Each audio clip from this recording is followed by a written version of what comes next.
Okay, இன்றைக்கி நாங்கள் எப்படி பைனான்ஸில் டொலர்ஸ் பை பண்ணுறோன்னு பார்ப்போம். இதுக்கு முதல்ல எப்படி செல் பண்ணுறோன்னு பார்த்துருந்தோம். பைனான்ஸில் டொலர்ஸ் பை பண்ணுறனால் உங்கள்கிட்ட முதலாவது பைனான்ஸோ இன்னொரு ப்ரோக்கராக இருந்தாலும் சரி, உங்கள்கிட்ட ஆன்லைன் பேங்கிங் சிஸ்டம் இருக்கணும். உங்களோட பேங்க் வந்து ஹெச்எம்பிஓ பிஎஸ்சி ஏதோ ஒரு பேங்க் என்ன அதில் ஆன்லைன் பேங்கிங் சிஸ்டம் இருக்கணும். என்ன காரணம்னா நாங்கள் இதில் டொலர்ஸை பை பண்ணுறதை போட்ட உடனே அவங்களோட அக்கௌண்ட்டு நாங்கள் ட்ரான்ஸ்ஃபர் பண்ணணும். அப்போ அதுக்காக நாங்கள் ஒவ்வொரு பேங்கை தேடி போகல தானே. அதனால் ஆன்லைன் பேங்கிங் சிஸ்டம் எங்கள்கிட்ட இருக்கணும். பார்ப்போம். பை பண்ணுறதுக்கு நாங்கள் P2P ஆப்ஷனோட போகணும். வைத்து எவ்வளோக்கு பை பண்ண போகிறோமோ அந்த அமௌண்ட்டை செலக்ட் பண்ணிவிட்டு பேமெண்ட்டுக்குள்ளே கட்டாயம் பேங்க் ட்ரான்ஸ்ஃபரை செலக்ட் பண்ண வேணும். செலக்ட் பண்ணிட்டு கன்ஃபார்ம் பண்ணிக்கலாம். சரி, கன்ஃபார்ம் பண்ணிவிட்டு இப்போ இதில் கீழே ஆட்ஸ் எல்லாம் ஷோ ஆகும். இப்போ இதில் இந்த இடத்துல நாங்கள் பை பண்ணலாம். 312 ரூபா 88 சென்ட்ஸ் போகுது. இப்போ பையை கிளிக் பண்ணுவோம். பண்ணிவிட்டு நாங்கள் எவ்வளோ டொலர்ஸ் வாங்க போகிறோம்ன்றதை இதில் அடித்தோம்னாலும் சரி. இப்போ நாங்கள் USD கணக்கில் வாங்க போகிற மாதிரி இருந்துச்சுன்னா பை USD கொடுத்து எத்தனை USD வேணுமோ அதை நாங்கள் டைப் பண்ணோம்னால் எவ்வளோ பே பண்ண வேணும்ன்றதை கீழே கேல்குலேட்டரில் காட்டும். அதை விட ஈஸி எங்களுக்கு இந்த மாதிரி என்னது கேல்குலேட்டர்லேயே நாங்கள் அடித்து கொள்ளலாம். அதுக்கப்புறமா ப்ளேஸோட கிளிக் பண்ணோம்னா சரி.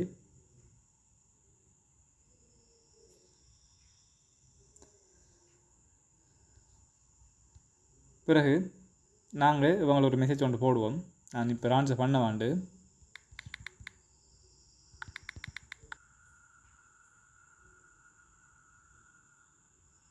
சரி, அவங்க ஓகே என்றதுக்கப்புறமா நாங்கள் பே பண்ணுவோம். இதில் அவங்களோட பேங்க் டீட்டெயில்ஸ் தெரியும். இதில் நாங்கள் இந்த மாதிரி பக்கத்தில் இருக்கிற பாக்ஸை கிளிக் பண்ணோம்னா எல்லாமே காப்பி ஆகும். அவங்களோட பேங்கை நாங்கள் பார்த்துக்கொள்ளணும். Dialog Finance. இப்போ அக்கௌண்ட் நம்பரை ஃபஸ்ட்டுக்கு நாங்கள் காப்பி பண்ணுவோம்.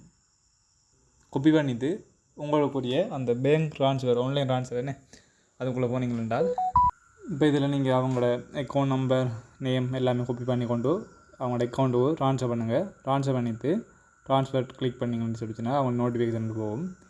அதுக்கப்புறமா அவங்க உங்களுக்கு டொலர் சென்ட் பண்ணுவாங்க. அதுக்கு முன்னுக்கு நாங்கள் பேமெண்ட் பண்ண ரிசிப்டை எங்களோட நேம் தெரிகிற மாதிரி அவங்களுக்கு அனுப்ப வேணும். ஒரு சில பேர் ரிசிப்ட் எல்லாம் பேச பார்க்க மாட்டாங்க. ஆனால் பெரும்பாலான நேரங்களில் ரிசிப்ட் கேட்பாங்க. அதில் இவங்களோட நேம் தெரிகிற மாதிரி. ஓகே, இவ்வளவுதான் எங்களோட வேலை. நாங்கள் சரியாக அக்கௌண்ட் நம்பரை பார்த்து பேமெண்ட் பண்ணிவிட்டு ரிசிப்ட் அனுப்பினோம்னாலும் சரி. நாங்கள் எதுக்கும் பயப்பட தேவையில்லை. வழக்கமாக P2Pயில் பை பண்ணுறது டேஞ்சர் இந்த மாதிரி சொல்லுவாங்க, ஸ்கேம் நடக்கும்னு சொல்லி. நாங்கள் ஒன்றும் பயப்பட தேவையில்லை.